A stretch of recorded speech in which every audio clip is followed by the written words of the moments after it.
Comme d'habitude, ces conférences-là, elles sont organisées par la mairie d'Ashdod et le ministère d'Aklita, en l'honneur des Olim d'Ashdod, pour vous donner des informations sur différents sujets. Et ce soir, le sujet, c'est Mechir la Mishtaken. Je crois que ça a changé de titre. Maintenant, on appelle ça Dira Be'anacha, si j'ai bien Dira suivi. Be'anacha, exactement. Il a fait Meod. Donc voilà, ce soir, Judith va nous exposer le sujet avec les conditions d'acceptation et comment obtenir ça, parce qu'on a beaucoup de questions là-dessus et nous, on n'en a aucune idée. Donc, on te donne la parole, Judith. Merci. Alors, merci beaucoup. D'abord, merci Orit pour ton invitation. C'est toujours un plaisir d'être en partenariat avec la mairie d'Ashdod et de pouvoir, comme ça, être en pleine communication avec les Français, les Olim qui cherchent des solutions pour avoir accès à l'acquisition en Israël. Alors, je vous remercie de votre invitation et ça crée toujours de très belles coopérations et de très beaux projets qui poursuivent après. Et c'est vraiment un honneur pour moi d'être invitée par vous. Alors, je vais commencer par dire quelques mots pour me présenter. Ce que j'aimerais, si c'est possible, puisqu'on voit que le nombre de participants augmente, c'est que vous allumiez vos vidéos au maximum pour que ce soit une communication qui soit plus fluide. Voilà, c'est plus agréable pour moi lorsque je communique de savoir avec qui je parle, surtout qu'il va y avoir après des questions-réponses, donc c'est beaucoup plus agréable pour nous tous de voir vos visages. Alors, je vais dire quelques mots sur moi. D'abord, qui je suis, qu'est-ce que je fais en Israël et voilà comment j'en arrive à présenter ce sujet-là. Et puis après, on rentrera dans le vif du sujet et on parlera donc de ces projets gouvernementaux qui nous permettent d'obtenir des appartements, des logements à des prix extrêmement préférentiels. Alors, je m'appelle Judith Kahn, je suis docteur en économie et en finance. J'ai fait mon alia il y a 30 ans. Je suis venue de Marseille. J'ai fait mes études en Israël. Donc, je suis rentrée à l'université hébraïque. J'ai étudié l'économie et la finance en Israël. Je suis aujourd'hui à la fois professeure à l'université dans les départements d'économie et de finance essentiellement. Depuis une dizaine d'années, je suis courtier en crédit immobilier. Auprès essentiellement, 95% de mes clients sont des clients francophones. Donc, je travaille auprès des résidents étrangers et des résidents israéliens qui sont Olim Khadashim et qui ont des revenus de France. Et je suis aussi formatrice de courtier en crédit immobilier. Donc, je forme en ligne, je forme en présentiel aussi des personnes qui veulent rentrer dans ce domaine-là de courtage. Alors, forcément, le domaine de courtier en crédit immobilier est lié au domaine de l'acquisition immobilière. Et donc, dans le cadre de projets gouvernementaux, lorsque des clients gagnent à la loterie du Mechir la Mishtaken, eh ben, ils font appel après à mes services aussi pour essayer de comprendre quel est le pourcentage d'apport personnel, quel est le pourcentage de financement qu'ils peuvent recevoir dans le cadre de ces projets. Donc, aujourd'hui, on ne va pas parler crédit immobilier, on ne va pas parler Mashkanta, très peu à la fin pour voir en quoi l'apport personnel peut être modifié, mais on va parler de ces projets gouvernementaux et de la façon, comment est-ce qu'il faut procéder pour pouvoir avoir un appartement dans le cadre de ces projets-là. Donc, j'ai préparé une présentation que je vais partager avec vous, avec l'essentiel, si vous voulez, des données. Voilà, je partage mon écran, vous allez pouvoir voir ça dans quelques minutes. Voilà, donc on va parler de ce qui s'appelle le projet de Dira Be'anacha. Donc en hébreu, ça veut dire appartement à prix réduit, si je traduis ça comme ça. Et on va répondre à trois grandes questions. La première, c'est quel est le processus? Okay, comment est-ce qu'on fait pour participer à ces loteries-là ou à ces tirages au sort?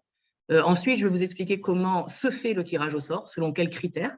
Okay, donc, quelle est la stratégie qu'il faut mettre en place pour pouvoir à la fois gagner un appartement et choisir sur quelle loterie ou sur quel tirage au sort s'inscrire. Et en dernier sujet, on parlera donc de l'apport personnel, de la mashkanta, et est-ce que ces projets-là aussi nous permettent d'avoir un taux de financement qui est en fait un taux de financement supérieur. Donc, je vais en fait expliquer le contenu, mais vous pouvez, si vous avez des questions qui sont des questions techniques sur ce que j'explique, forcément m'arrêter et poser des questions. Maintenant, si ce sont des questions plus générales, alors on aura aussi une session questions-réponses vers la fin. Voilà, alors au niveau de la procédure, j'ai fait, si vous voulez, une liste de la procédure et cette présentation, je sais qu'elle est destinée à un public francophone, mais je l'ai volontairement écrite aussi en hébreu parce que tous ceux qui voudront être éligibles et déposer une demande devront le faire sur des sites israéliens qui sont écrits en hébreu. Donc, il faut connaître aussi les expressions en hébreu parce que si je vous donne des termes en français, vous n'allez pas vous y retrouver. Donc, vous allez avoir une présentation qui est un petit peu mixte au niveau de la langue. Donc, au niveau de la procédure, la première chose qu'il faut faire, c'est avoir ce qui s'appelle une zakaout. Okay, donc, être éligible et avoir ce qui s'appelle une teudat zakaout. On va parler de la façon dont on obtient cette teudat zakaout. Parce que pour pouvoir participer à une agrala, à un tirage au sort, il faut avoir un ishur zakaout. Ensuite, il va falloir vous inscrire à des tirages au sort. C'est ce qui s'appelle en hébreu arshama et agrala. Le tirage au sort, c'est ce qui s'appelle la agrala. Vous pouvez vous inscrire à plusieurs tirages au sort en même temps. Après, le tirage au sort se fait. Une fois que vous avez été tiré au sort, vous devez vérifier vos capacités de financement. C'est-à-dire que ça ne sert à rien en fait de parler de capacité financière tant que vous n'avez pas l'appartement qui vous a été promis. Donc après seulement, vous parlez d'apport personnel et de crédit immobilier. Et puis, une fois que le projet est prêt, vous allez choisir votre appartement. Et donc, je vais vous expliquer aussi sur quels critères vous allez choisir votre appartement, signer un contrat. Et après avoir signé le contrat, vous allez attendre que le projet soit disponible pour que vous puissiez rentrer physiquement dans le projet. Donc, en fait, on va parler de toutes ces phases-là pour savoir comment est-ce qu'on peut obtenir un appartement dans le cadre de ces nouveaux projets. Alors, comme l'a dit Orit tout de suite en entrant, alors, qu'est-ce que c'est Dira Be'anacha, okay? Est-ce que c'est un nouveau projet? Est-ce que c'est quelque chose de différent du Mechir Lamishtaken, du Mechir Moufrat, du Mechir Matara? On a entendu ces dernières années énormément de noms qui sont des noms de projets gouvernementaux. Alors, en fait, l'expression Dira Be'anacha, c'est une expression qui englobe toutes les loteries, tous les tirages au sort et donc tous les projets. Dira Be'anacha, ça veut dire à la fois Mechir Lamishtaken, à la fois Mechir Moufrat et à la fois Mechir Matara. Donc, en fait, si vous voulez, ce sont différents noms pour exactement un même programme. Okay? La seule différence qu'il y a entre le Mechir Lamishtaken, le Mechir Moufrat et le Mechir Matara, c'est à quel tarif les promoteurs ont obtenu les terrains. Et donc, en fonction de ces tarifs-là, les prix d'appartements qui vont vous être facturés vont être des prix plus ou moins attractifs. Donc, le dernier tirage au sort qui a eu lieu, les résultats ont été publiés exactement dimanche, donc il y a quelques jours, et ils comprenaient en fait essentiellement des projets dont les promoteurs avaient eu l'autorisation en 2019. Donc, c'était essentiellement des projets de Mechir Lamishtaken. Et en fait, ce que le gouvernement a promis, c'est que par année, il y aurait 30 000 appartements qui seraient tirés au sort, et quand vous allez vous inscrire à une loterie, vous allez pouvoir voir sur le descriptif du projet de quel projet il s'agit. Est-ce que c'est Mechir Lamishtaken? Est-ce que c'est Mechir Moufrat? Est-ce que c'est Mechir Matara? Mais comme je vous l'ai dit, la procédure est la même et pour vous, ça n'a pas vraiment d'importance parce que ce qui compte, c'est dans quelle ville, quel appartement et quel est le prix qui va vous être facturé finalement. Donc, si je reprends en fait cette dynamique, c'est le même programme, il faut un seul Ishur Zakaout, okay? Donc il faut une seule Teudat Zakaout pour pouvoir être éligible et déposer une demande pour tous ces programmes-là, puisque c'est exactement le même processus, il y a un seul processus. Alors, la première chose qu'il faut faire, c'est faire sa demande de Zakaout, faire sa demande de Zakaout ou la renouveler sur le site gouvernemental. Ça veut dire que si vous avez déjà fait une demande de Zakaout il y a 1 an ou 2, il faut savoir que ces demandes-là peuvent se périmer. Donc, il faut que vous regardiez sur la Teudat Zakaout que vous avez reçue, quelle est la date à laquelle cette Teuda se périme et demander un renouvellement de cette Teuda pour pouvoir participer aux différentes loteries. Où est-ce qu'on fait sa demande de Zakaout? Sur le site gouvernemental, je vous ai mis ici le lien. Okay, vous rentrez sur le site, il n'y a aucun problème. Vous allez devoir répondre à un questionnaire et quand vous répondez en fait à toutes ces questions, sous 10 jours, vous allez recevoir votre Teudat Zakaout par mail et vous allez recevoir un numéro d'utilisateur pour le tirage au sort. Parce que pour pouvoir rentrer sur les tirages au sort, on va vous demander votre nom d'utilisateur, votre numéro d'utilisateur et là, vous allez voir en fait toutes les loteries, tous les projets qui participent dans ce programme-là de Dira Be'anacha. Ouais, je ne sais pas si je la réveille ou pas. Alors, au niveau du tarif, okay, le fait pour demander sa Teudat Zakaout, ça coûte 240 shekels. Vous allez être facturé. Il y a quelqu'un qui n'est pas sur silence. Omar, toi, tu connais bien les Zooms, là. Attendez, je ne sais pas si je peux mettre tous les participants sur silence ou pas, parce que là, je suis en présentation. Ah, j'allais te réveiller, maman.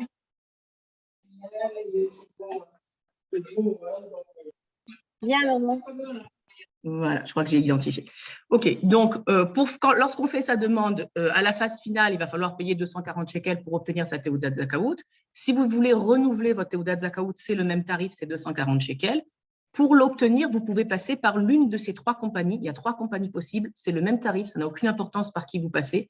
C'est soit la compagnie qui s'appelle Alonim, soit la compagnie qui s'appelle Milgam, soit la compagnie qui s'appelle Amidar. Ces 3 noms de compagnies figurent sur le site gouvernemental. Et ce que vous avez, c'est le numéro de téléphone pour les joindre. Okay, donc, si vous voulez, vous pouvez les appeler, vous pouvez les joindre, mais a priori, vous n'avez pas besoin de les joindre parce que pour 90% des cas, vous pouvez déposer votre demande en ligne. Vous n'avez pas besoin d'aller physiquement ou de parler directement à la compagnie. Vous choisissez l'une des 3, vous appuyez, vous cliquez sur l'une des 3 compagnies, vous répondez au questionnaire et vous recevez sous 10 jours votre Teudat Zakaout. Alors, qui est éligible? Tu sais pas, tu sais tout. Les personnes éligibles, je vais vous demander tous de vous mettre sur silence pour qu'on n'ait pas de bruit de fond.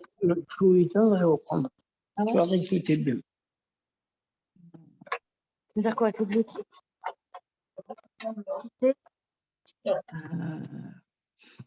Alors, attendez, il faudrait que je sorte de la présentation. Voilà, pour que je puisse mettre tout le monde sur silence. Voilà, comme ça, ce sera plus simple. OK, donc on voulait parler de l'éligibilité. Alors, qui est éligible? Qui est éligible? Alors, on a d'abord tous les célibataires, okay, tous ceux qui sont célibataires, qui n'ont jamais acheté d'appartement et qui ont plus de 35 ans. Alors, ces personnes-là peuvent faire la demande en ligne, elles n'ont pas besoin de se déplacer, donc il suffit de cliquer sur la demande, ce qui s'appelle Bakasha Mekouvenet. Ensuite, on parle de tous les couples mariés qui n'ont pas d'appartement aussi, qui n'ont jamais acheté un appartement. Ces personnes-là aussi peuvent faire la demande en ligne. Les personnes mariées sont des personnes qui sont soit mariées, soit qui ont déjà fait une inscription à la rabbanout. Ça veut dire que si vous n'êtes pas encore marié, vous êtes un jeune couple, mais vous vous êtes inscrit à la rabbanout et vous allez vous marier dans les 3 mois, vous pouvez déjà faire une demande de la Teudat Zakaout pour rentrer dans le process d'obtention de la Teudat Zakaout. Ça se fait en ligne. Ensuite, vous avez les divorcés aussi qui n'ont jamais acheté un appartement. Ceux-là aussi devront faire la demande en ligne. Maintenant, les cas particuliers. Les cas particuliers, ce sont ces cas-là qui ne peuvent pas faire la demande en ligne, qui devront la faire soit par mail, soit se déplacer à l'agence qui se trouve dans leur ville d'une de ces 3 compagnies. C'est pour ça que je vous ai mis les numéros de téléphone sur le slide précédent. Si vous êtes dans un de ces cas particuliers, vous devez soit envoyer un mail à la compagnie, soit dans toutes les villes du pays, vous avez des bureaux de Alonim et des autres compagnies. Vous pouvez vous déplacer pour faire votre demande de Teudat Zakaout. Qui sont ces cas particuliers? Ceux qui s'appellent des Yehudim, des Yedouim Batsibour. En fait, ce sont des gens qui vivent ensemble en concubinage sans être mariés. Et vous avez aussi des célibataires qui ont entre 26 et 35 ans. Eux aussi ont le droit à une Teudat Zakaout. Ils doivent faire la demande soit par mail, soit en agence. Voilà, ça, c'est toutes les personnes qui sont éligibles. Le tirage au sort va se faire parmi toutes les personnes qui sont éligibles et il n'y a aucun critère de priorité. Ça veut dire que le nombre d'années pendant lesquelles vous êtes mariés, le nombre d'enfants que vous avez, le fait que vous soyez au Lechadash ou pas, le fait que vous ayez fait l'armée ou pas, tout ça ne rentre absolument pas en ligne de compte. Okay? La seule chose qui est importante, c'est est-ce que vous avez une Teudat Zakaout, oui ou non? Est-ce que vous êtes éligible ou non? Et est-ce que vous résidez dans la ville dans laquelle le projet est construit? C'est ce qui s'appelle en hébreu les Bnei Makom. On en parlera un petit peu plus tard. Une petite remarque à propos des célibataires qui ont entre 26 et 35 ans. Ceux-là ne peuvent pas participer au tirage au sort. Ça veut dire qu'on leur donne la possibilité d'avoir un appartement qui s'appelle Dira Be'anacha sans participer au tirage au sort. Donc, eux doivent obtenir une Teudat Zakaout et ils peuvent choisir un appartement dans la liste des appartements disponibles sans tirage au sort. Donc, il y a une liste qui s'appelle Dirot, les Mechira, les Loagrala. Je vous ai mis ici aussi le lien. Et donc, sur cette liste-là, vous avez la liste des appartements que vous pouvez choisir si vous êtes dans cette catégorie-là de personnes qui sont célibataires, qui ont moins de 35 ans, qui n'ont jamais acquis un appartement, qui n'ont jamais été propriétaires et qui veulent choisir un appartement. Donc, c'est possible aussi. C'est un cas qui est en fait un cas particulier. Alors, je vois qu'il y a une question sur le chat. On me demande, est-ce que des parents qui sont Olim Khadashim ne sont pas Zakaïm? Tout le monde est Zakaïm. Okay, tout le monde a le droit. Ça veut dire que ça ne vous donne pas une préférence. Vous n'allez pas passer par ordre de priorité sur le tirage au sort. Mais à partir du moment où vous avez des parents qui n'ont jamais acheté un appartement et qui sont Olim Khadashim, il suffit d'être marié, d'avoir jamais accédé à la propriété et d'être israélien pour obtenir une Teudat Zakaout. Donc, tout le monde peut participer au tirage au sort. OK. Maintenant, le nouveau programme donne aussi la possibilité à des personnes qui veulent améliorer leurs conditions de logement de participer à ces loteries-là. C'est ce qui s'appelle en hébreu les Meshapre Diur. Ça veut dire que si vous êtes propriétaire d'un appartement ou de plus d'un tiers d'un appartement et que vous l'avez été dans les 3 dernières années, vous pouvez aussi prétendre à un appartement à prix réduit.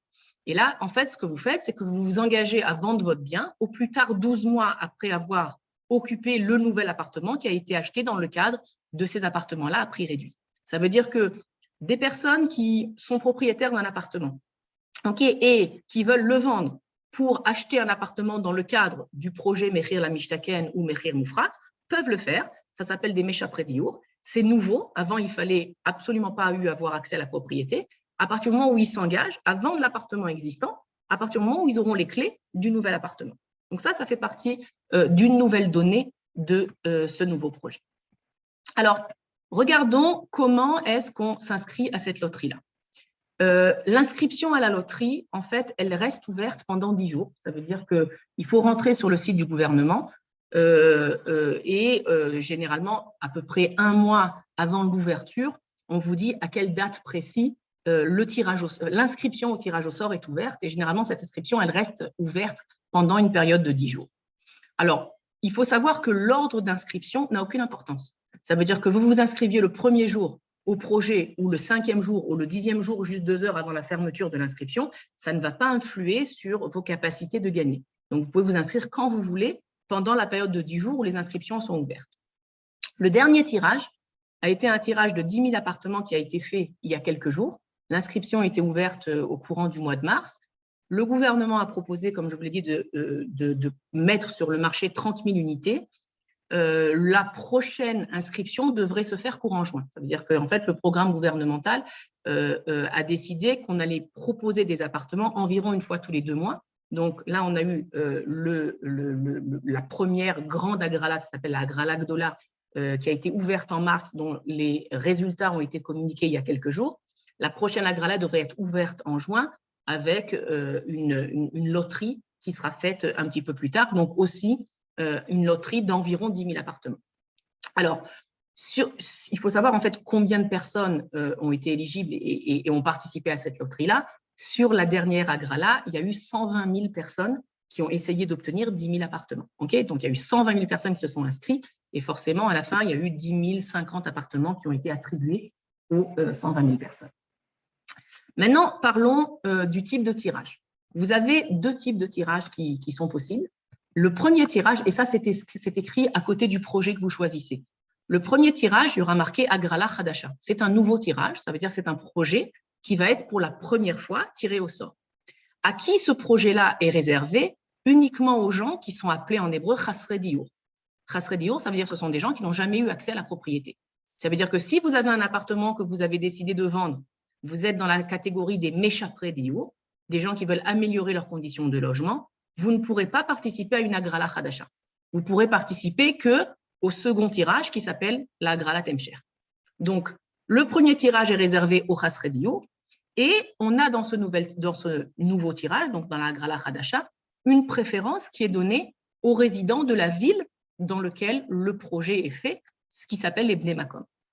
Après, vous avez des seconds tirages. Les seconds tirages, c'est ce qui s'appelle Agrala Temcher. Ces seconds tirages-là, ils sont ouverts à tous, à la fois au Chasre Diur et à la fois au Meshapre Diur.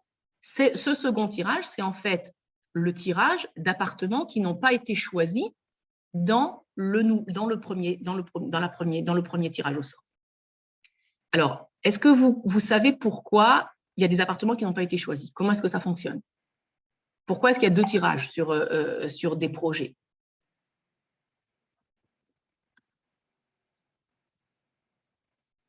Alors, je vais vous expliquer cette dynamique-là parce que voilà, je ne suis pas sûre qu'elle soit claire. En fait, quand vous allez participer à un tirage, vous allez prendre un projet. Après, je vais vous montrer un petit peu comment c'est organisé. Par exemple, vous avez un projet avec 48 appartements qui sont proposés sur Jérusalem. Donc, vous allez choisir le projet numéro 1 avec 48 appartements. Maintenant, il va y avoir une Agrala Hadasha, donc un tirage au sort, et vous allez avoir 48 familles qui vont avoir droit à ces appartements-là. Simplement, quand on vous dit qu'il y a 48 projets, 48 appartements dans le projet, on ne vous dit pas quelles sont les caractéristiques de l'appartement. Sur ces 48 appartements, il y en aura qui seront des 3 pièces, il y en aura qui seront des 4 pièces, il y aura aussi des 5 pièces, il y aura des appartements au rez-de-chaussée, des appartements au 2e étage, des appartements au 5e étage. Et donc, lorsqu'on vous informe que vous avez gagné au tirage au sort, uniquement quand vous aurez choisi votre appartement, vous serez invité à choisir votre appartement dans la tour, vous verrez si cet appartement-là correspond à vos besoins ou pas. Il est possible que quand vous venez choisir l'appartement, vous aviez un budget pour un 3 pièces et les seuls appartements disponibles qui restent sont des 5 pièces. Donc, vous allez renoncer à votre appartement-là dans ce projet et ces appartements-là qui n'auront pas été choisis vont être proposés à un second tirage, ce qui s'appelle Agralat Hemsher. Et cette Agralat Hemsher-là, elle sera ouverte à tous, à la fois à ceux qui n'ont pas d'appartement et à ceux qui veulent améliorer leurs conditions de logement. Donc, en fait, c'est comme ça que ça fonctionne. Il y a un premier tirage avec un stock d'appartements qui vont être proposés. Les promoteurs immobiliers ne sont pas obligés de proposer que des 3 pièces. Ils ne sont pas obligés de proposer que des appartements avec terrasse ou des appartements avec plus d'exposition. Tout ça va être décidé plus tard, au moment où chaque famille devra faire le choix de son appartement. Alors, on va continuer pour essayer de comprendre comment ça marche. Voilà, donc je vous donne l'exemple, par exemple, d'un projet. Disons qu'on ait un projet qui soit à l'OD. Je vais vous montrer en fait comment la loterie fonctionne. Donc, disons que sur un projet à l'OD, on a 100 appartements disponibles. Maintenant, comme je vous l'ai dit tout à l'heure, vous avez une préférence pour ceux qui habitent la ville de l'OD. Donc, on a toujours une préférence à ce qui s'appelle Bnei Makom, donc les résidents. Donc, sur tous les projets, vous avez 25% des appartements dans le projet qui sont réservés aux résidents et 75% qui sont réservés aux non-résidents. Disons que sur ce projet à l'OD de 100 appartements, vous avez 500 inscrits qui sont résidents de l'OD et vous avez 2500 personnes qui se sont inscrites qui n'habitent pas à l'OD. Comment est-ce que le tirage au sort va se faire? Alors, le premier tirage va être un tirage qui va être fait parmi les résidents de l'OD. Donc, on va tirer au sort parmi les 500 résidents 25 appartements. Les 25 gagnants vont avoir le droit de choisir un appartement dans le projet de l'OD. Donc, parmi ces 500 résidents, vous en avez 475 qui n'ont pas gagné. Le deuxième tirage, donc il reste 75 appartements, ça va être un tirage au sort entre les 475 résidents de l'OD qui n'ont pas gagné, plus les 2500 inscrits qui n'habitent pas à l'OD. Et donc, on va tirer au sort 75 appartements parmi les résidents qui n'ont pas gagné et les non-résidents. Donc, si vous voulez, vous avez plus de chances de gagner si vous êtes résident dans la ville du projet parce que vous allez être tiré au sort 2 fois. Vous allez participer 2 fois, si vous voulez, à la loterie. Donc, dans le choix des projets, vous pouvez choisir, si vous voulez, où c'est que vous voulez proposer votre candidature. Et vous avez le choix soit de proposer votre candidature dans une ville où vous vivez, soit proposer votre candidature dans une ville où vous ne vivez pas. Alors, qu'est-ce qui s'appelle un résident? Comment est-ce qu'on définit les résidents de ville? En fonction de la définition du Misrad Apnim, donc du ministère de l'Intérieur, sur votre Teudat Zehut, sur votre carte d'identité, il y a écrit où est-ce que vous résidez. Donc, pour être défini comme résident de la ville de l'Aude, il faut que vous ayez vécu minimum 3 ans dans la ville de l'Aude, depuis 3 ans, ou il faut que vous y ayez vécu 4 ans sur une période de 10 ans. Ça veut dire que si sur une période de 10 ans, vous avez vécu 2 ans à l'Aude, puis vous avez déménagé à Tel Aviv, vous êtes revenu à l'Aude, y revivre pendant 2 ans et demi, donc ça vous fait 4 ans cumulés sur une période de 10 ans, ça vous permet d'être défini comme résident de la ville de l'Aude. Et donc, vous avez le droit de vous inscrire en tant que Bnei Makom sur le projet de l'Aude et d'augmenter vos chances de gagner à cette loterie-là. Une petite remarque que j'ai marquée ici en fin de slide, qu'est-ce qui se passe pour les couples? Alors, des fois, vous avez des couples qui se marient, dont l'un habite à Tel Aviv avant le mariage, et l'autre habite à Jérusalem. Alors, en fait, ces couples-là, ils sont appelés Bnei Makom dans les 2 villes, puisqu'ils ne se sont pas encore mariés, et ça veut dire qu'ils peuvent proposer leur candidature à la fois à Jérusalem en tant que Bnei Makom et à la fois à Tel Aviv en tant que Bnei Makom dans Tel Aviv. Donc, si vous avez des couples qui sont en train de se marier et qui ont résidé chacun dans des villes différentes, ça leur permet d'être définis comme résidents de la ville d'origine de chacun des deux conjoints, ce qui est un avantage forcément non négligeable. Je vais regarder ce que vous m'avez écrit sur le chat pour voir s'il y a des questions qui portent à cet exemple-là. Alors, ceux qui sont refusés, ben oui, peuvent participer à un autre tirage, il n'y a aucun problème. Et pour les Olim Hadashim, non, l'ancienneté n'a aucune influence sur la loterie. Vous voyez qu'en fait, je vous ai montré en fait comment est-ce que ça marche. Que vous soyez Olé Hadash de 5 ans, que vous soyez marié depuis 10 ans, eh ben, en fait, si vous voulez, le tirage est tout à fait un tirage au hasard. Vous avez 75 appartements qui sont tirés au sort entre 2500 non-résidents à l'autre, qu'ils soient Olim Hadashim ou pas, qu'ils soient mariés depuis 5 ans ou pas, qu'ils aient 10 enfants ou 2 enfants, et 475 résidents. Donc, il n'y a aucune importance. Donc, les données démographiques, si vous voulez, ne jouent aucun rôle. Par contre, peut-être que ce qui peut influencer, si vous voulez, c'est ce qui s'appelle la Halvat Zakaout. La Halvat Zakaout, je ne vais pas en parler maintenant, mais si vous voulez, vous avez des crédits qui sont subventionnés par l'État, okay, et ça, c'est en fonction du nombre de points que vous avez cumulés sur votre Teudat Zakaout. Ça veut dire que le fait d'être Olé Hadash et d'avoir beaucoup d'enfants et d'être marié depuis longtemps et d'être né dans une famille nombreuse, par exemple, ça va vous faire cumuler plus de points, ce qui fait que vous pourrez obtenir un crédit de l'État, ce qui s'appelle une Halvat Zakaout, subventionné par l'État d'une somme plus importante. Donc oui, ça peut influencer sur votre crédit, mais pas sur la loterie, si j'ai été claire.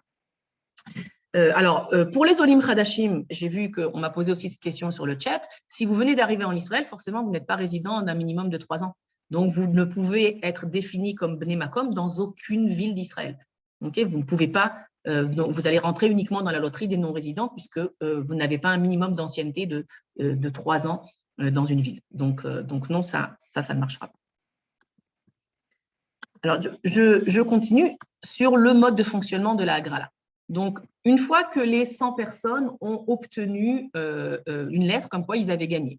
Okay, ils avaient gagné un projet, donc on a 100 familles parmi les 2500 plus 500, donc parmi les 3000 familles qui ont fait une demande, on a 100 familles qui ont en fait gagné. Parmi les 100 gagnants, okay, il va y avoir un tirage au sort. Et ce tirage au sort va nous donner l'ordre de choix des appartements dans le projet. Ça veut dire que le promoteur, dans sa tour, a mis à disposition uniquement 100 appartements pour ce projet-là. Okay, et il y a 100 familles qui sont 100 familles gagnantes. Maintenant, ces appartements ont toutes des caractéristiques différentes. Vous avez des grands appartements, des petits appartements, des appartements avec des terrasses, des appartements en étage élevé, des appartements en étage bas, des expositions différentes. Donc, on va faire un tirage au sort parmi les gagnants. Et donc, vous allez avoir celui qui va être tiré au sort en première position de choix, deuxième position de choix, troisième position de choix, etc., etc. Ça veut dire que vous ne vous inscrivez pas pour un appartement de 3 pièces, de 4 pièces ou de 5 pièces. Quand vous vous inscrivez à la loterie, vous ne savez absolument pas quels sont les appartements proposés et quels sont les appartements que vous pourrez choisir si vous êtes élu, si vous êtes tiré au sort. C'est pour ça, comme je vous l'ai dit tout à l'heure, qu'il va rester des appartements non choisis. Par exemple, si vous êtes le numéro 98, et bien parmi les 100 appartements qui ont été proposés par le promoteur, quand vous arrivez pour choisir, et bien vous avez le choix qu'entre 2 appartements, puisque vous avez déjà 97 personnes qui ont choisi avant vous. Donc, il va vous rester que 2 appartements, je ne sais pas moi, le rez-de-chaussée en 2 pièces avec une mauvaise exposition et le 5 pièces qui était très cher et que personne n'a voulu acheter. Okay, c'est comme ça que ça fonctionne. Donc, il y a aussi cette partie-là où vous allez devoir choisir l'appartement parmi la liste des appartements qui ont été proposés par le promoteur. Je vois qu'il y a une autre question. Alors oui, je suis d'accord, Patricia, c'est le parcours du combattant, c'est vraiment le parcours du combattant, mais c'est un parcours du combattant qui peut vous permettre d'économiser 6 à 700 000 shekels. Okay. Donc, même si les chances sont petites, il y a beaucoup d'incertitudes, je vais vous expliquer en fait comment ça fonctionne, mais finalement, les personnes qui arrivent à avoir un appartement de cette façon-là, la plus-value est énorme, est tout à fait énorme. Vous allez voir, je vais vous montrer les tarifs. La réduction qui est faite sur les projets de la dernière loterie qu'il y a eu donc justement il y a quelques jours, c'est une grande chance. Donc, moi, je dis qu'il ne faut pas rater la chance si on a la possibilité de participer à cette loterie-là. Alors, on peut postuler à plusieurs projets simultanément. Okay, ça, c'est aussi important. C'est-à-dire que vous n'êtes pas obligé à la prochaine Agrala qu'il va y avoir de choisir uniquement un projet et d'attendre d'avoir été élu ou pas élu pour en choisir un deuxième. Vous avez le droit de postuler simultanément dans 3 villes différentes au maximum pour les premiers tirages, uniquement pour les agralotes qui sont les agralotes rishonotes. Ça veut dire que si vous vous inscrivez à la prochaine agrala de juin, vous pouvez décider de vous inscrire à Ashdod, à Ashkelon et à Jérusalem, dans 3 villes différentes au maximum. Okay? Une fois que vous avez choisi la ville, dans chaque ville, il y a plusieurs projets. Vous pouvez vous inscrire à tous les projets de la ville. Ça veut dire que si vous voulez vous mettre en place sur le tirage de juin, vous pouvez postuler à 150 projets. C'est-à-dire que vous pouvez choisir dans chaque ville tous les projets existants, okay, pour augmenter vos chances de gagner. Donc, 3 villes au maximum pour les premiers tirages, tous les projets de la même ville. S'il s'agit d'un deuxième tirage, ce qui s'appelle Agralat Hemsher, donc le tirage de ces appartements qui n'ont pas été choisis, à ce moment-là, vous pouvez postuler sur toutes les villes. Vous n'êtes pas limité à 3 villes. Vous pouvez prendre toutes les Agralat Hemsher et postuler sur tous les Agralat Hemsher. Ce qu'il faut savoir, c'est que souvent, sur ces seconds tirages, ce sont des appartements qui sont soit grands, okay, donc ils sont plus chers, c'est pour ça qu'ils n'ont pas été choisis, soit leurs caractéristiques sont moins attractives. Alors, ce que j'ai marqué en bleu, c'est très important. Si vous gagnez un tirage, automatiquement, toutes les autres inscriptions sont annulées. Ça veut dire que si vous avez postulé à Ashdod, à Ashkelon et à Jérusalem, et en fait, vous aviez une préférence pour gagner à Ashdod, et ben, si vous avez gagné à la loterie de Jérusalem, automatiquement, vous êtes effacé de tous les tirages au sort qui suivent, et donc vous restez avec l'appartement de Jérusalem. C'est pour ça qu'il faut penser, en fait, sur quel projet est-ce qu'on veut se positionner, parce qu'il existe aussi un ordre de tirage entre les différentes villes, et l'ordre de tirage est fonction du nombre d'habitants. Ça veut dire que le tirage de Jérusalem, il va se faire avant le tirage d'Ashdod. Pourquoi? Parce que c'est une plus grande ville. Donc, si vous vous êtes inscrit à Jérusalem et à Ashdod, et que vous préférez Ashdod, et bien, si par hasard vous gagnez à Jérusalem, vous ne serez pas tiré au sort sur le projet d'Ashdod. Automatiquement, vous sortez de tous les autres projets auxquels vous avez postulé. OK. Alors, maintenant, je vais vous montrer en fait l'ordre. Ça c'est en fait toutes les données que je vous donne, c'est sur le dernier projet qui a été fait, qui a été le grand tirage au sort. Alors, vous voyez, d'abord, vous avez ici l'ordre de tirage au sort des différentes villes d'Israël en fonction du nombre d'habitants. Ça veut dire que le premier tirage au sort s'est fait sur la ville de Jérusalem, après sur celui de Tel Aviv, après sur celui de Haïfa. Donc, si j'avais l'intention de gagner à Tel Aviv, mais que j'avais postulé aussi à Jérusalem, le fait de gagner à Jérusalem m'empêchait en fait de participer à la Grala de Tel Aviv. Donc, vous avez ici l'ordre de tirage au sort en fonction de la grandeur des villes. Et là, vous avez très précisément sur les derniers appartements qui ont été proposés, le nombre d'appartements proposés et le nombre de projets. Par exemple, si je lis ce tableau, vous voyez que sur Jérusalem, sur la dernière Agrala qui a eu lieu, il y avait 9 projets différents. Donc, vous pouviez vous inscrire sur tous les 9 projets. Même si vous choisissez que 3 villes, vous pouvez vous inscrire à tous les projets de la ville. Donc, vous aviez 9 projets différents et il y avait 468 appartements proposés dans le cadre de ces 9 projets. Sur la ville de Tel Aviv, il y avait un seul projet avec 163 appartements. Okay, et c'est comme ça que vous pouvez voir, par exemple, sur la ville de Lod, okay, vous aviez 14 projets avec 1420 unités. Alors, les projets gouvernementaux, forcément, mettent à disposition plus de projets en zone périphérique, parce que les zones extrêmement centrales d'Israël, okay, ce sont en fait des zones sur lesquelles il y a peu de projets proposés dans le cadre du Mechir Lamishtake. Alors, est-ce qu'il y a des quotas obligatoires d'appartements mis en loterie par les villes? Non, si vous voulez, ce qui se passe, c'est que avant que les promoteurs puissent nous mettre à disposition des appartements, il faut qu'eux-mêmes aient gagné sur une loterie pour obtenir des terrains à prix subventionné par l'État. Parce qu'en fait, si vous voulez, dans le processus, vous avez 2 phases. Vous avez l'État d'Israël qui dit tous les promoteurs qui veulent proposer des appartements moins chers dans le cadre d'Ira Be'anacha, de ce programme-là, vont obtenir un terrain subventionné par l'État. Okay, donc, en fait, les promoteurs s'oppositionnent parce qu'ils gardent de très grandes marges de profit, puisqu'ils savent que dans leur projet, ils vont donner, par exemple, 163 appartements, mais peut-être qu'ils vont en construire 250. Donc, ils vont pouvoir vendre les appartements normaux à un public normal à des prix normaux et ils vont obtenir une réduction très importante sur le prix du terrain qui va leur permettre de vendre 163 appartements à tarif subventionné. Donc, si vous voulez, ce n'est pas les villes qui limitent, c'est les promoteurs qui regardent quelle est la réduction qui leur est faite sur le terrain, quelle est la marge de profit qu'ils peuvent réaliser en fonction du prix auquel ils peuvent vendre l'appartement.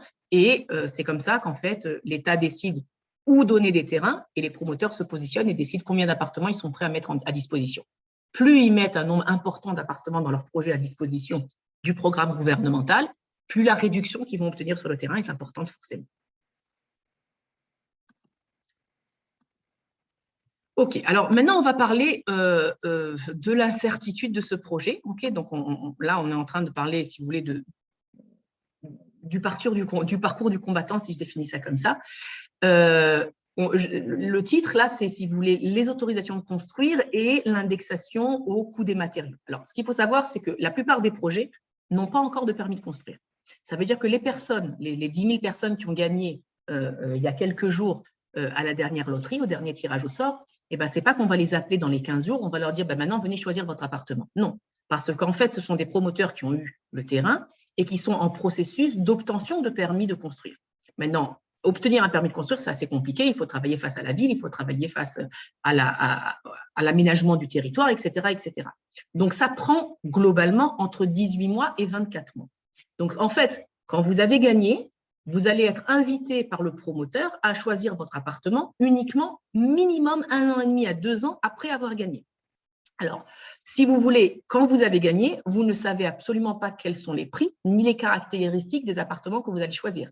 Parce que le promoteur a l'obligation de publier les prix et les caractéristiques des appartements uniquement 2 semaines avant que les personnes viennent choisir leur appartement. Parce qu'eux-mêmes ne le savent pas. Donc, ils n'ont pas de permis de construire, ils ne savent pas exactement comment ils vont construire, quel est le mifra technique, combien de pièces, combien d'appartements il va y avoir. Donc, en fait, vous avez gagné un appartement, mais vous ne savez pas ce que vous avez gagné. Maintenant, les prix qui ont été publiés 2 semaines avant le choix de l'appartement vont forcément être tous indexés jusqu'au jour de la livraison sur ce qui s'appelle le Madad Subot Abniya, donc sur l'indexation de l'augmentation des prix des matériaux. Donc, si on vous dit que l'appartement il coûte 1,7 million et que l'index des matériaux est un index qui s'élève à 2,5% par an, eh ben, en attendant la construction, vous allez devoir rajouter au prix de l'appartement 2,5% par an sur l'indice de prix des matériaux. Donc, c'est aussi quelque chose qu'il faut prendre en considération. Ces dernières années, l'indice des matériaux était à 2,66% si on fait la moyenne des 5 dernières années, mais cette année, il a explosé et il est à 6,8% uniquement sur l'année 2021. Donc, des fois, ça peut être très important. Maintenant, une des choses qui est un petit peu compliquée sur ce programme-là, c'est que vous êtes dans une extrême incertitude pendant toute cette période-là, parce que vous avez gagné, vous ne savez pas quel appartement vous avez en main, et forcément, vous ne pouvez pas acheter un autre bien, parce que si vous achetez un bien, ben, vous n'êtes plus ras radio, et donc vous perdez vos droits sur le bien que vous avez gagné. Et donc, c'est pour ça que vous avez beaucoup de jeunes couples qui ont gagné et qui attendent de voir quel est le projet, qui attendent pour pouvoir choisir leur appartement dans un projet. Et si c'est le numéro 98 sur les 100 personnes, ils vont avoir très peu d'appartements à choisir. Donc, ça, c'est quelque chose qu'il faut prendre en compte. Ça veut dire que vous allez gagner et vous allez pendant 2 ans attendre que le projet soit finalisé pour pouvoir choisir le bien ou renoncer. Parce que vous pouvez aussi annuler votre participation si l'appartement qui vous est proposé ne correspond pas à vos désirs. Je parle aussi de divorce parce que c'est aussi une des dynamiques qui peut accompagner les couples. Si pendant cette période, il y a un couple qui postule à l'obtention d'un appartement, qui gagne, et si pendant cette période-là, ils divorcent, eh bien, comme ils se sont inscrits au Mechir la Mishtaken en tant que couple, il va falloir que l'un des deux renonce à l'appartement. Okay, donc, ils peuvent garder leur gain sur l'appartement, ils peuvent obtenir le bien, mais uniquement l'un des deux, donc il faut qu'ils s'entendent entre eux et qu'ils décident qui va acheter l'appartement dans le cadre du Mechir la Mishtaken, parce que forcément, on ne va pas leur mettre à disposition 2 appartements. Mais ce n'est pas réservé aux couples mariés. Comme vous l'avez vu, les divorcés peuvent aussi obtenir un appartement dans ce cadre-là. OK. Donc, on va continuer maintenant. Donc, la première chose que j'ai voulu analyser, c'est voir quelles sont nos capacités d'obtenir un appartement dans différentes villes d'Israël. Donc, j'ai regardé en fait les données du dernier tirage. Okay, le dernier tirage était ouvert, l'inscription était ouverte jusqu'au 20 mars 2022. Les résultats ont été publiés dimanche. Donc là, il y a eu, j'ai pris en fait un article qui a été publié dans Globes qui nous montre en fait quels sont les pourcentages la possibilité de gagner en fonction des différentes villes d'Israël. Si on regarde au niveau macroéconomique national, il y a eu 120 000 inscrits pour 10 050 appartements. On sait qu'il y a 180 000 familles qui sont éligibles, qui ont un Ishur Zakaout et qui n'ont pas encore gagné. Donc ça, si vous voulez, c'est le potentiel du marché. Et si on regarde le tableau que vous avez ici sur votre gauche, eh bien, vous voyez qu'à Dimona, par exemple, vous aviez 1811 personnes qui se sont inscrites, okay, et vous aviez 733 appartements disponibles. Donc, si vous voulez, si on fait un tirage au sort, ça vous donnait 40% de chance d'avoir un appartement. Plus on est dans des zones éloignées, moins le nombre d'inscrits est important. Okay, donc, si vous regardez par exemple la ville d'Akko aussi, vous aviez 1000 appartements, 1035 appartements sur 3116 inscrits. Donc, ça vous donnait 33% de chance d'avoir un appartement à Akko. Par contre, si vous regardez Tel Aviv, à Tel Aviv, vous avez 23 687 foyers qui se sont inscrits sur 153 maisons. Donc, le pourcentage, la possibilité de gagner sur Tel Aviv, c'était du 0,6%. Donc, ça aussi, c'est important au niveau de votre stratégie. Même si vous regardez Haïfa, vous avez environ 5000 personnes qui se sont inscrites sur 25 appartements qui étaient proposés à la loterie. Donc, après, quand vous voulez acheter un appartement, vous devez penser quelle est ma chance de gagner, parce que de toutes les façons, vous ferez de la plus-value puisque vous allez obtenir un appartement à prix réduit. Est-ce que c'est un appartement dans lequel vous voulez résider ou est-ce que c'est un appartement que vous voulez donner à location, vendre plus tard uniquement pour faire de la plus-value? Ça fait partie, en fait, des choses auxquelles il faut réfléchir quand on s'inscrit à la loterie.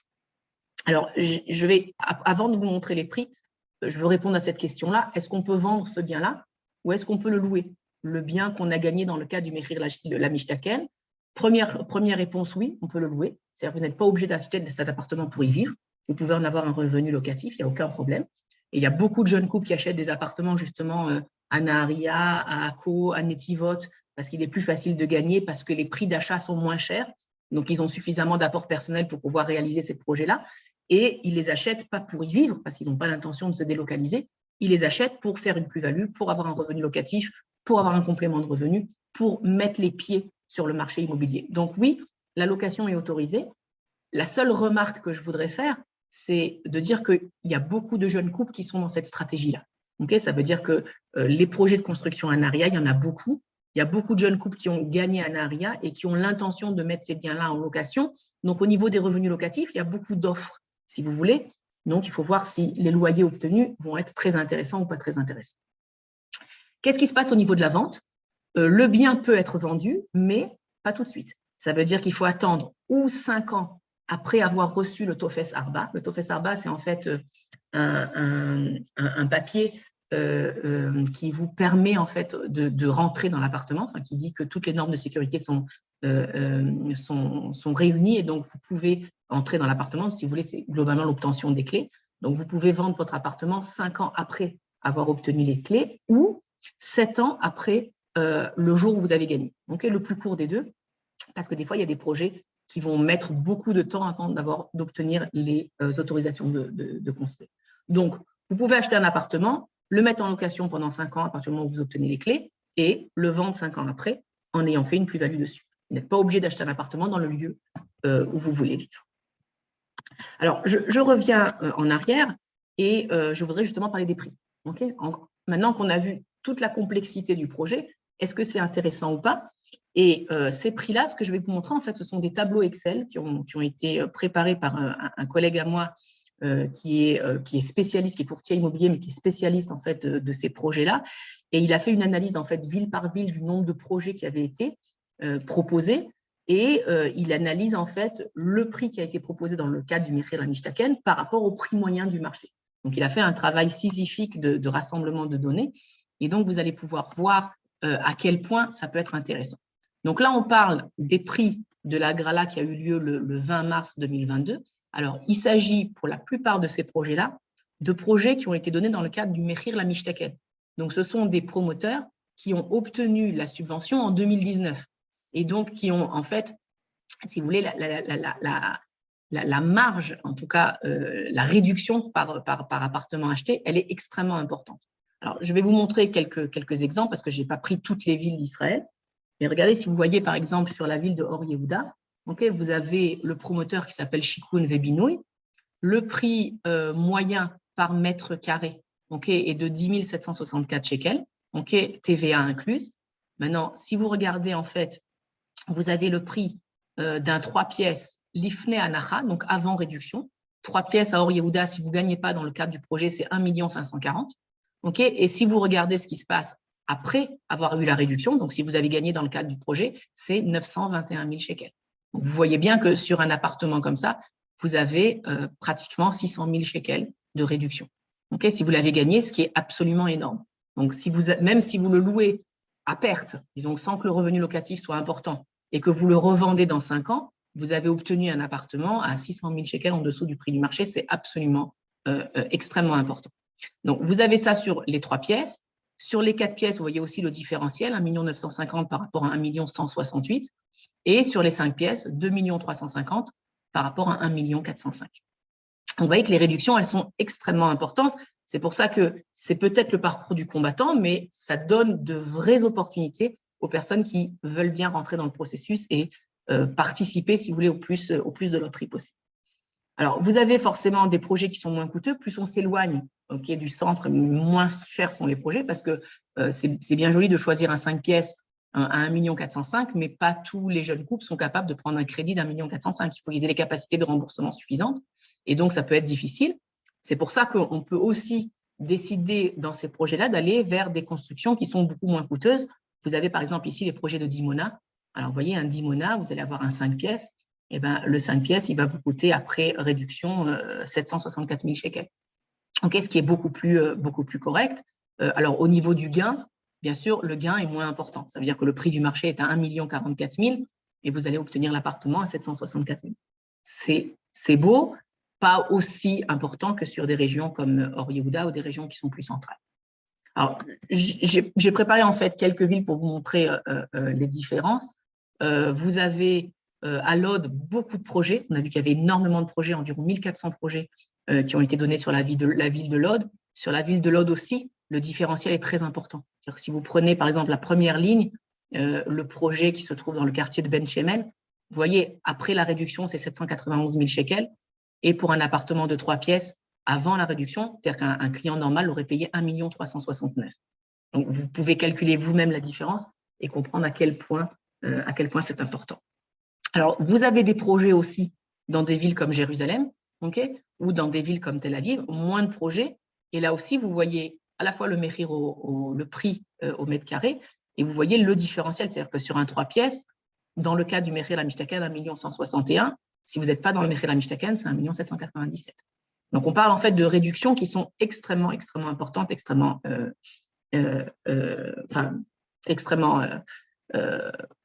appréciables, surtout quand on parle des prix de l'immobilier qui sont très élevés ici. Voilà. Donc là, vous avez d'autres données. Par exemple, je ne crois pas qu'on ait Ashdod sur le tableau, on a Ashkelon. Donc Ashkelon, si vous regardez, le prix moyen au mètre carré, c'est 9 000 shekels.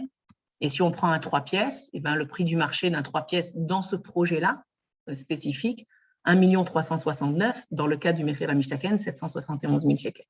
Donc, vous voyez aussi plus d'un demi-million de shekels d'écart, ce qui est très important.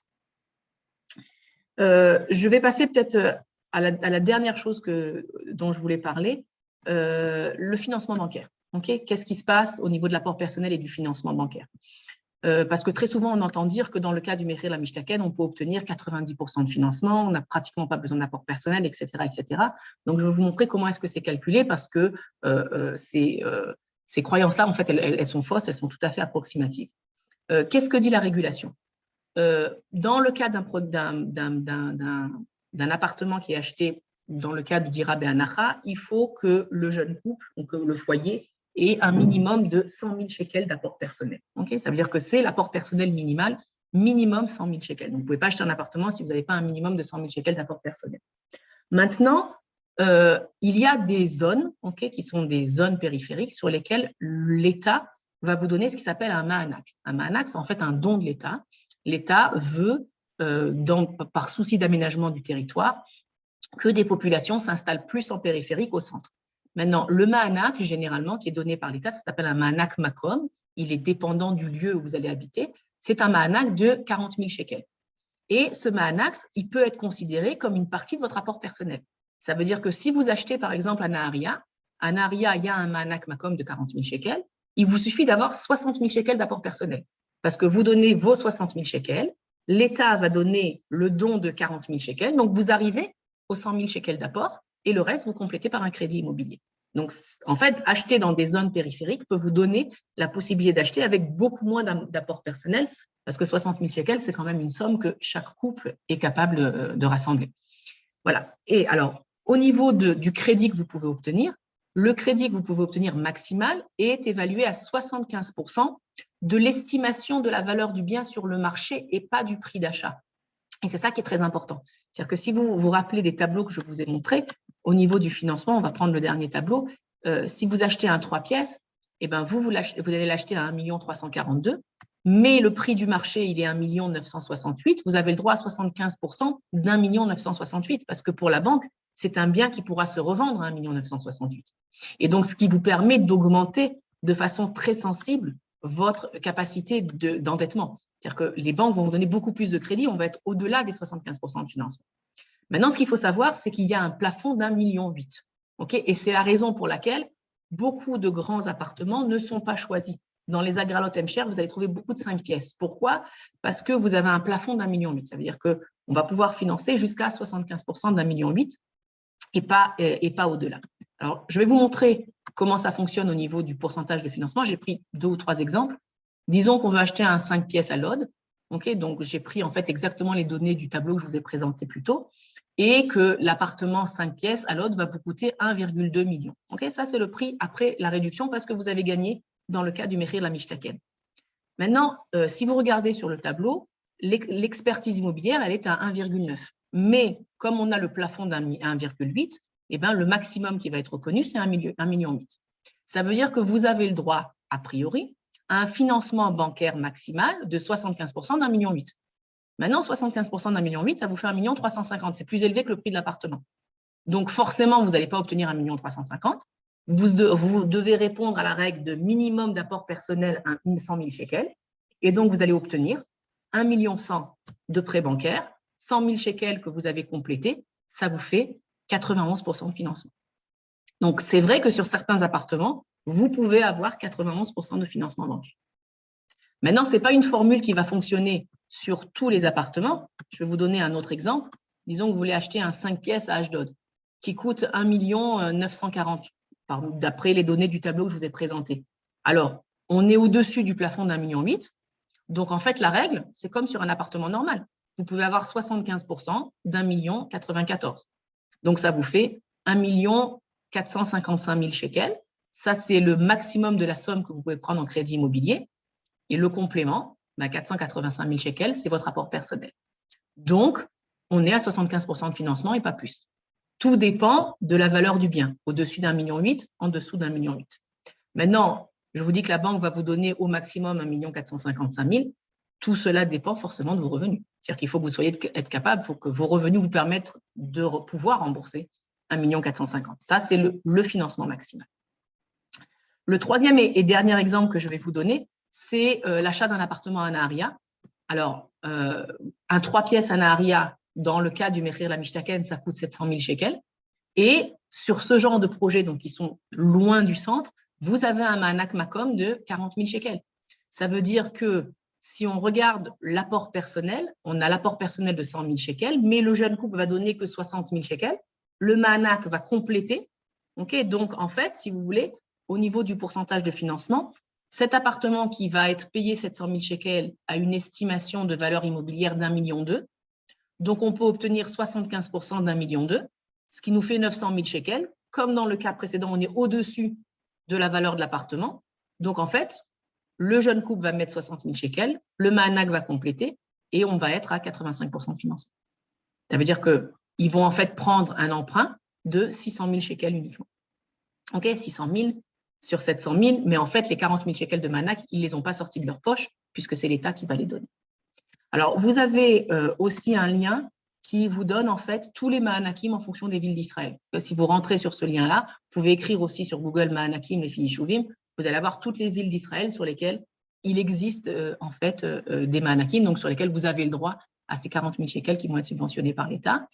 Et je veux juste vous rajouter une information. Les personnes, les jeunes couples qui ont fait l'armée, en fonction de la longueur de leur service militaire, peuvent avoir un ma'anak de plus, qui est un ma'anak pour acheter un appartement qui va être donné par l'armée. Donc, ça peut aussi être considéré comme une partie de leur rapport personnel.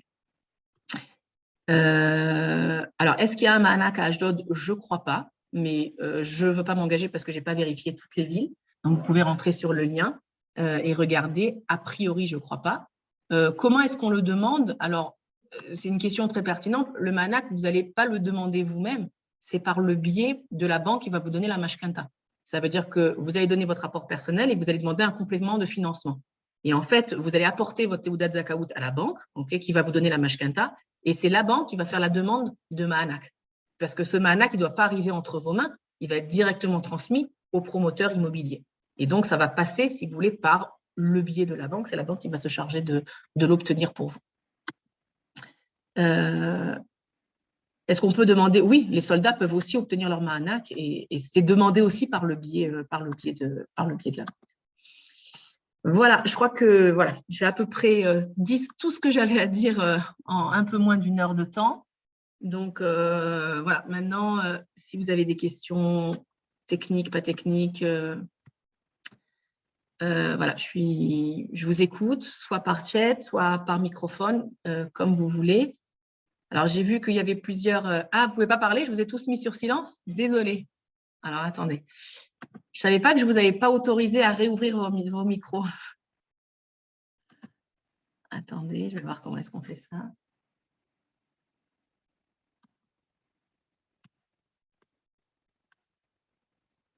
Alors, normalement, vous pouvez vous-même enlever vos micros. Ça y est, c'est bon. Ah, je suis désolée. Je ne savais pas que j'avais été aussi rigide. Désolée. C'est pas grave, ça nous a permis d'être plus attentifs. Moi, j'ai une petite question. Quand on est propriétaire et qu'on a l'intention de vendre pour s'inscrire à cet agra-là, est-ce que par la suite, on doit prouver qu'on a vendu notre bien? Bien sûr. Ça peut passer. Bien sûr, vous vous engagez en fait à vendre votre bien dans les 12 mois qui suivent l'obtention du nouveau. Et par la suite, c'est contrôlé ça? Notre vente, elle est contrôlée? Je sais, alors ça, je ne sais pas. A priori, vous vous engagez à le faire. Maintenant, comme c'est une nouvelle réforme, on ne sait pas s'il va y avoir du suivi ou pas. Ok, parce que j'ai cru entendre que justement, non, on pouvait en fait faire un engagement et après se désister, mais eux ne le savent pas. Enfin, j'ai entendu ça, c'est pour ça que je me permets de… Alors ça, si vous voulez, Orit, ça concerne pas seulement le Mechir Mishtaken. Ça veut dire que ça concerne les pourcentages de financement. Si vous voulez acheter un deuxième bien et vous en avez un premier, si vous voulez garder les deux, vous avez le droit qu'à 50% de financement sur le deuxième. Si vous vous engagez à vendre le premier, vous pouvez obtenir 70% sur le deuxième parce que vous vous êtes engagé à vendre le premier. Maintenant, la question qui se pose, c'est si vous vous êtes engagé à vendre et que vous n'avez pas vendu, la banque ne va pas reprendre son crédit, elle vous l'a déjà donné. Mais il va falloir que vous justifiez. Il va falloir que vous écriviez un courrier à la banque où vous expliquez pourquoi vous n'avez pas vendu. Ça peut être au niveau de la procédure un peu compliqué, mais ça peut passer. Merci. Bonjour Yehudit, je voulais savoir où est-ce qu'on peut trouver la présentation? La présentation, ce n'est pas la première fois que je suis invitée par Orit. Alors, je la transmets à Orit par WhatsApp. Et après, je crois que c'est elle qui la rediffuse. Ok, donc, ça marche. Et dernière question. Si vous avez les coordonnées d'Orit, vous pouvez lui demander. Je la transmets. Oui, alors, voilà, pardon, je ne vais pas la diffuser à tout le monde, mais ceux qui veulent me font un petit WhatsApp demain et suite à ce que Judith me transmet, je communiquerai en privé à chacun, celui qui me demande avec plaisir. Merci, Judith. Okay, merci beaucoup, Yehudit. C'était vraiment clair. Nickel. Merci beaucoup. Merci beaucoup. Et Judith, est-ce que tu peux, si quelqu'un veut se lancer, parce que le parcours du combattant, c'est rien de le dire, je trouve que c'est quand même, est-ce que tu peux aider quelqu'un dans ces démarches-là? Est-ce que tu le fais, ça? Alors, je ne l'ai jamais fait. Moi, j'accompagne. En fait, j'accompagne les personnes qui prennent un crédit. Ok. Maintenant, si vous voulez faire la demande de la Teudat Zakaout, c'est vraiment du travail de traduction. Non. Alors, je peux. Si vous voulez, c'est être devant le site. Alors, après, si vous voulez, au niveau de la stratégie, quel agréla choisir, oui, ça, je peux donner du conseil. Ça, je le fais, mais je ne vais pas techniquement faire la demande pour quelqu'un. Mais Ok. s'il y a quelqu'un qui hésite, qui m'explique quel est son budget, quelle est sa stratégie, je peux l'orienter sur le choix de la Agrala. Et voilà, ça, c'est 1 heure de conseil. C'est quelque chose que je peux faire facilement. Ok, super. Super, super. Alors, je vois qu'il y a une question sur le chat à propos de ce qui s'appelle les Alvaot Zakaout. On me demande d'expliquer ce que c'est que la Alvaat Zakaout. Alors, la Alvaat Zakaout, je vais en dire quelques mots. La Alvaat Zakaout, c'est en fait un prêt qui va être donné par l'État et pas par les banques. Maintenant, ce prêt-là, il va être donné par le biais des banques. Chaque citoyen israélien, en fonction de certains critères qui sont des critères démographiques, va avoir le droit à une somme différente. Et les critères démographiques qui sont pris en compte, c'est est-ce que vous êtes marié ou pas, depuis combien de temps vous êtes marié, est-ce que vous avez fait un service militaire ou pas, combien d'enfants vous avez, et est-ce que vous êtes issu d'une famille nombreuse. C'est-à-dire qu'on va vous demander quel est le nombre de frères et sœurs qu'il y a de chaque côté, à chacun des conjoints. Et donc, en fonction des réponses à toutes ces questions-là, vous allez cumuler un nombre de points. Et en fonction du nombre de points que vous allez obtenir une somme qui va vous être prêtée par l'État à des conditions qui sont des conditions meilleures que les conditions du marché. Alors, au niveau de la somme, généralement, la somme, elle varie entre 80 000 shekels et 180 000 shekels au maximum. C'est-à-dire que ce n'est pas ce qui va vous permettre de financer l'intégralité de votre prêt. Okay, ça reste quand même un prêt qui est assez limité, donc vous êtes obligé de compléter aussi par un prêt bancaire. Donc ça, c'est au niveau de la somme qui va vous être accordée. Cette somme-là, comme je vous l'ai dit, elle varie en fonction de votre situation démographique. La deuxième chose que je peux vous dire, c'est qu'au niveau des conditions, en fait, les conditions, c'est 0,5% en dessous du taux moyen du marché. Ça veut dire que la Banque d'Israël a des tableaux où elle vous montre tous les mois de l'année quel est le taux moyen des prêts qui sont des prêts fixes indexés. Cet Alvaat Zakaout, c'est forcément un prêt à taux fixe, mais indexé à l'indice des prix. Et donc, vous allez pouvoir obtenir 0,5% en dessous de ce taux-là, parce que c'est de l'argent qui vous est prêté par l'État. Alors, est-ce que ça vaut le coup ou est-ce que ça ne vaut pas le coup? Au niveau de la procédure, c'est un petit peu long. C'est-à-dire que si vous êtes pressé pour débloquer votre crédit, il va falloir que vous demandiez la Teudat Zakaout. Ça peut prendre 10 jours de plus. Donc, pour les gens qui sont très pressés, il faut prévoir ça un petit peu en amont. La demande de la Teudat Zakaout, elle se fait auprès d'une banque spécifique. Ça veut dire qu'avant de faire la demande, il faut que vous ayez choisi auprès de quelle banque vous voulez obtenir la mashkanta. Vous ne pouvez pas la faire passer d'une banque à l'autre. A priori, vous pouvez, mais en fait, les banques, c'est très difficile de façon administrative de tirer une Teudat Zakaout quand on est pressé. Concrètement, ça ne se fait presque pas. L'inconvénient, c'est que c'est des taux qui sont indexés à l'inflation. L'avantage, c'est que comme ce sont des prêts d'État, ils sont remboursables à n'importe quel moment sans aucune pénalité de remboursement anticipé. L'État est très content de recevoir ces fonds pour pouvoir les prêter à d'autres. Maintenant, il y a une autre phrase que je voudrais dire sur ces alvaot-là, cet Alvaat Zakaout. L'intérêt de cet alvaat, c'est que vous avez l'État qui est impliqué dans votre prêt. Ça veut dire qu'au cas extrême où vous n'arrivez pas à rembourser votre prêt, la banque ne peut pas prendre possession de votre appartement sans faire se rassembler un comité gouvernemental, puisque l'appartement n'appartient pas qu'à la banque, il appartient aussi à l'État, puisque l'État est impliqué dans le prêt. Donc, ce que je recommande la plupart du temps, si vous avez le droit à une Alvaat Zakaout, et c'est valable que sur votre premier achat, si vous avez déjà acheté et que vous ne l'avez pas utilisé, vous ne pouvez pas l'obtenir une deuxième fois, enfin sur un deuxième achat. Mais si c'est votre premier achat, c'est une garantie. Ça veut dire qu'au cas où il y a un corona, vous êtes au chômage, vous n'arrivez pas à rembourser, et ben en fait, le processus d'expulsion de l'appartement, il va être beaucoup plus compliqué parce qu'il va y avoir un comité intergouvernemental qui va être impliqué, il va y avoir des négociations, on va essayer de trouver des solutions. Donc, ça vous donne une certaine protection au-delà de l'avantage du 0,5% en dessous du prix du marché. Voilà, ça c'est sur le Zakaout.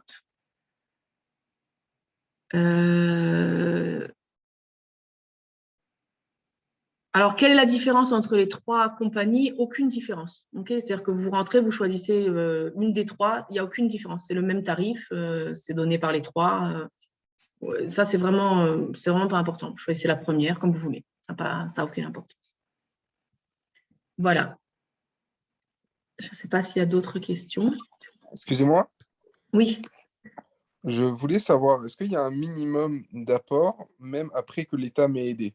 Parce que j'ai déjà gagné une fois à Mecher Mishtaken, je crois que l'apport c'était de 100 000 shekels. Oui. Et il y avait un Mahanak de 60 000 shekels.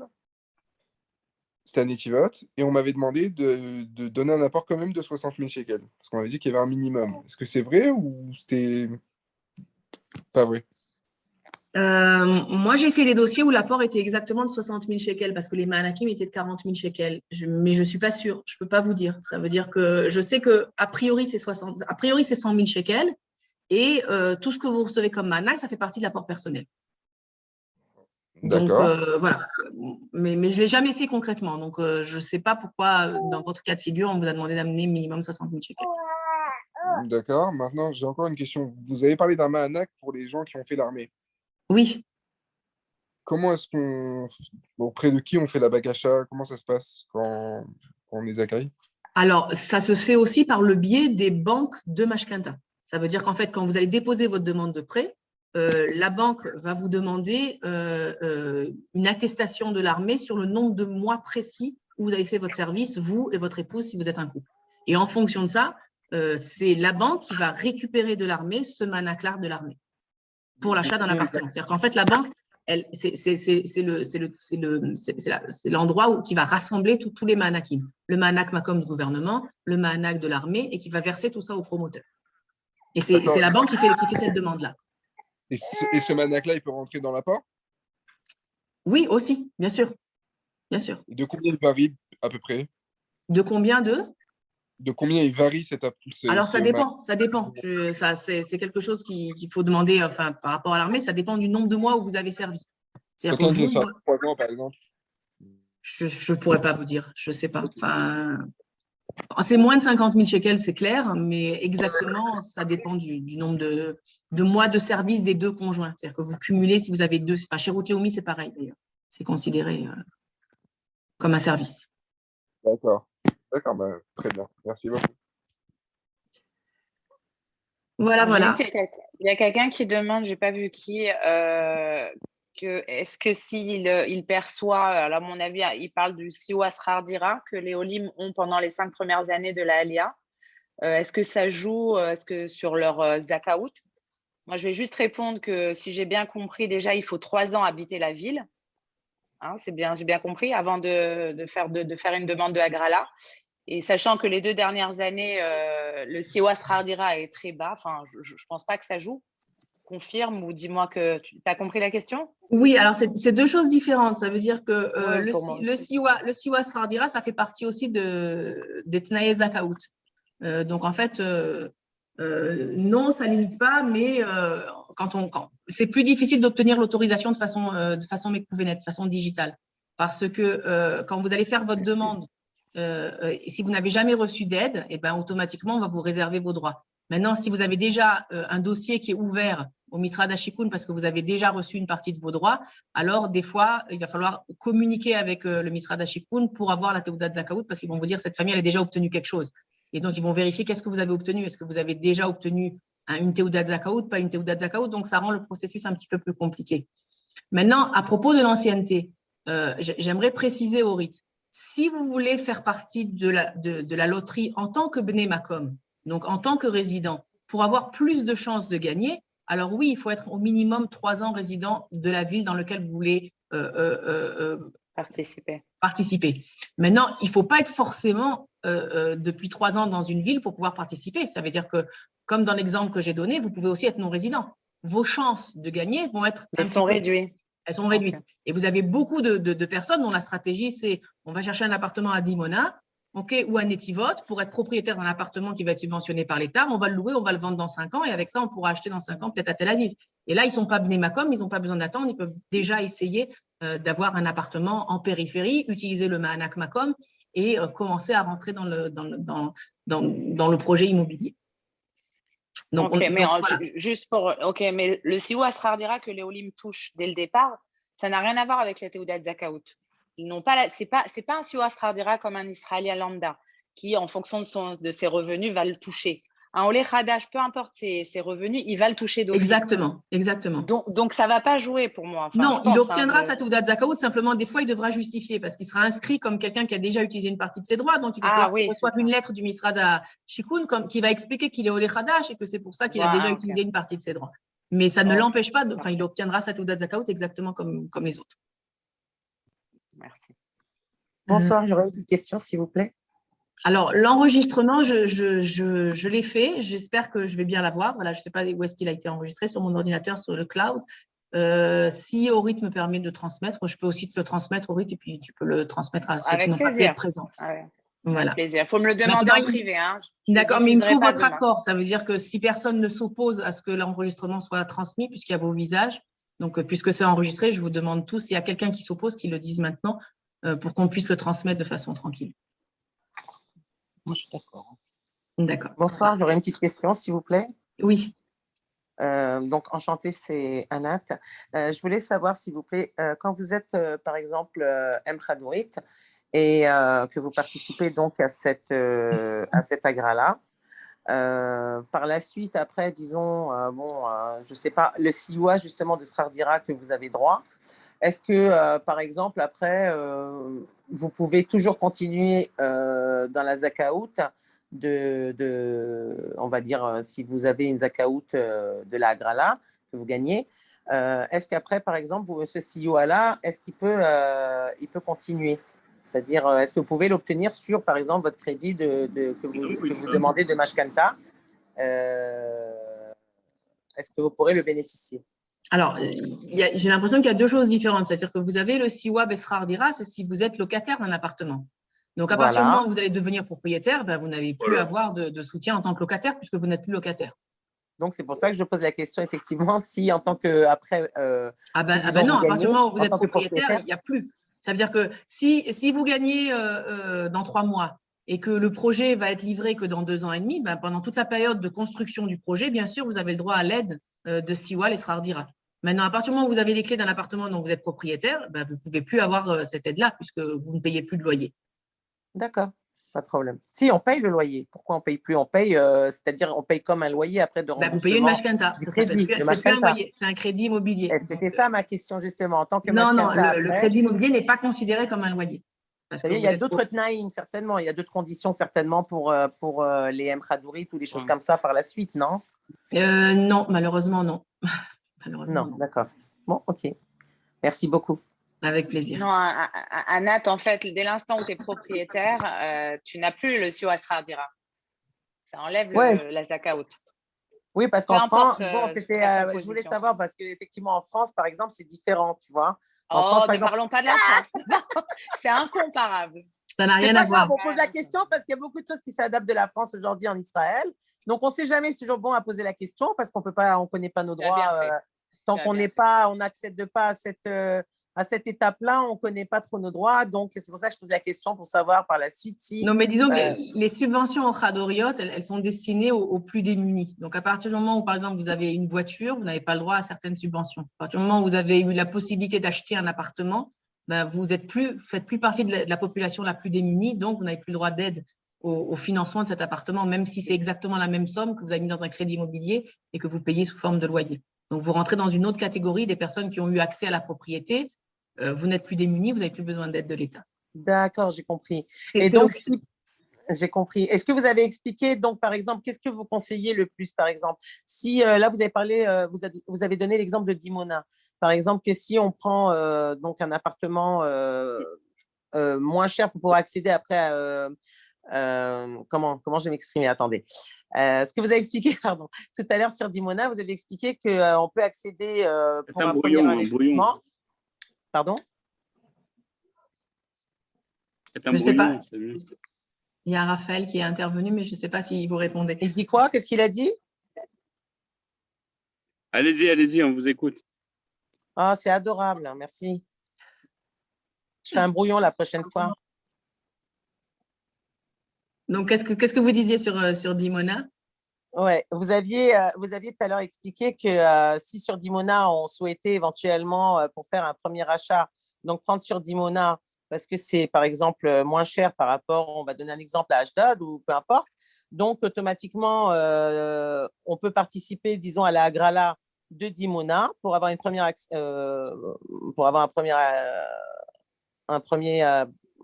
bien. Oui, bien, merci. Bien. Oui, je suis en train de, je me confonds entre l'hébreu et le français. Un premier bien. Et donc après, on peut après rebasculer, c'est-à-dire revendre donc ce bien-là après 5 ans, c'est ça? pour Exact, pouvoir exact. avoir comme un bon apport pour acheter un autre appartement sur un lieu bien sûr plus cher, quoi. Exact. Ça veut dire que c'est une stratégie qui peut être très bonne pour des personnes avec des budgets qui sont plus limités. Ça veut dire que si vous achetez un appartement à Dimona, d'abord, il ne va pas vous coûter 1,3 million, il va vous coûter 700 000 ou 800 000 shekels. S'il y a un Manak Malcolm, eh ben, il y a 40 000 shekels qui vont vous être donnés par l'État. Donc, du coup, vous allez avoir un crédit seulement de 600 000 shekels. Un crédit de 600 000 shekels, ça va vous faire payer, je ne sais pas moi, environ 3 000, 3 500 shekels par mois. Si cet appartement-là, vous le louez, alors je ne sais pas si vous pourrez le louer à 3 500 shekels. Il faut vérifier dans le quartier précis où est construit le projet à combien se louent des appartements de même ordre de grandeur. Mais même si vous le louez qu'à 2 500, eh ben, ça va vous permettre de tenir pendant 5 ans et puis après de vendre cet appartement en récupérant toute la réduction qui vous a été donnée par l'État. Donc, ça peut être une stratégie voilà, qui vous permet en 5 ans d'avoir 200 ou 300 000 shekels de liquidité de plus qui vont vous permettre après de faire le tremplin sur un appartement qui a plus de valeur dans une autre ville d'Israël. Bien sûr. Super. Merci beaucoup pour toutes ces explications. Très bien. Avec plaisir. Ben, je crois que je vais vous dire bonsoir à tous. Je crois qu'on va s'arrêter là. Merci à vous. Parfait. Merci beaucoup, Judith. Merci Judith. Comme d'habitude, clair, parfait, excellent. On va essayer de trouver un autre sujet pour refaire encore des conférences. Je ne sais pas quoi. Merci Aurit. C'est très agréable. Merci beaucoup. Bonsoir à tout le monde. Merci beaucoup. Bonsoir à tout le monde. Merci Aurit. Merci tout le monde. Salut, bonne soirée. Merci Judith. Bonne soirée. Avec plaisir. Au revoir. Merci Judith. Salut, Merci bye. beaucoup. Bye bye. Merci beaucoup. Au revoir.